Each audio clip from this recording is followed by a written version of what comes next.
Hi friends, ಎಲ್ಲರಿಗೂ ನಮಸ್ಕಾರ. ತುಳಸಿ food ಲೋಬ್ಸ್ಗೆ ಸ್ವಾಗತ. ಇವತ್ತಿನ ವಿಡಿಯೋನಲ್ಲಿ ಕಡಲೆಕಾಳು ತರಕಾರಿ ಕುರ್ಮಾ ಹೇಗೆ ಮಾಡೋದು ಅಂತ ತೋರಿಸ್ಕೊಡ್ತೀನಿ, ಬನ್ನಿ. ಒಂದು ಕುಕ್ಕರ್ ತಗೊಂಡಿದ್ದೀನಿ, ಅದಕ್ಕೆ ಎಣ್ಣೆ ಹಾಕ್ಕೊತಾ ಇದ್ದೀನಿ. ಎಣ್ಣೆ ಬಿಸಿ ಆದಮೇಲೆ ದೊಡ್ಡದು 2 ಈರುಳ್ಳಿ ಹಾಕ್ಕೊತಾ ಇದ್ದೀನಿ. ಇದು ಸ್ವಲ್ಪ ಕೆಂಪಗಾಗೋವರೆಗೂ ಫ್ರೈ ಮಾಡ್ಕೋಬೇಕು. ಈರುಳ್ಳಿ ಕೆಂಪಗಾಗಿದೆ, ತರಕಾರಿ ಹಾಕ್ತಾಯಿದ್ದೀನಿ. ಬೀನ್ಸು, ಕ್ಯಾರೆಟು, 3 ಟೊಮೊಟೊ ಹಾಕ್ತಾಯಿದ್ದೀನಿ. ಇದನ್ನು ಸ್ವಲ್ಪ ಹೊತ್ತು ಫ್ರೈ ಮಾಡ್ಕೋಬೇಕು. ಒಂದು ಮಿಕ್ಸಿ ಜಾರ್ಗೆ ಅರ್ಧ ಓಡು ತೆಂಗಿನಕಾಯಿ ಹಾಕ್ತಾಯಿದ್ದೀನಿ.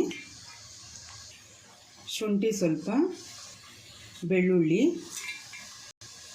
ಲವಂಗ 4, ಚಕ್ಕೆ 1, ಸ್ವಲ್ಪ ಕೊತ್ತಂಬರಿ ಸೊಪ್ಪು. ಇಷ್ಟು ಚೆನ್ನಾಗಿ ನುಣ್ಣಗೆ ರುಬ್ಕೋಬೇಕು. ಈಗ ಅರಶಿನ ಹಾಕ್ತಾಯಿದ್ದೀನಿ. ಚಿಲ್ಲಿ ಪೌಡರು 1 ಸ್ಪೂನು, ಧನಿಯಾ ಪೌಡ್ರು 1 ಸ್ಪೂನು. ಈಗ ರುಬ್ಬಿರೋದನ್ನು ಹಾಕ್ತಾಯಿದ್ದೀನಿ.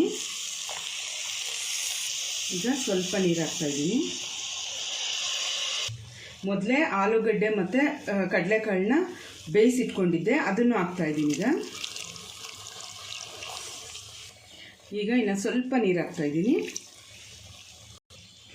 ರುಚಿಗೆ ತಕ್ಕಷ್ಟು ಉಪ್ಪು ಹಾಕ್ತಾಯಿದ್ದೀನಿ. ಇದನ್ನೆಲ್ಲ ಒಂದ್ಸರಿ ಮಿಕ್ಸ್ ಮಾಡ್ಕೋಬೇಕು.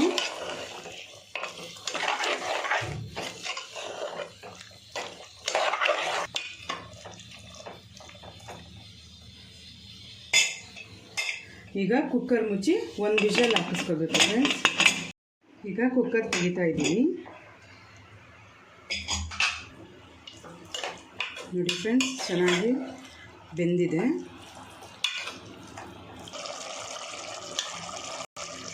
ನೋಡಿ ಫ್ರೆಂಡ್ಸ್, ಈ ಥರ ಒಂದ್ಸರಿ ಕುದಿಸ್ಕೋಬೇಕು. ಈಗ ಇದು ರೆಡಿಯಾಗಿದೆ.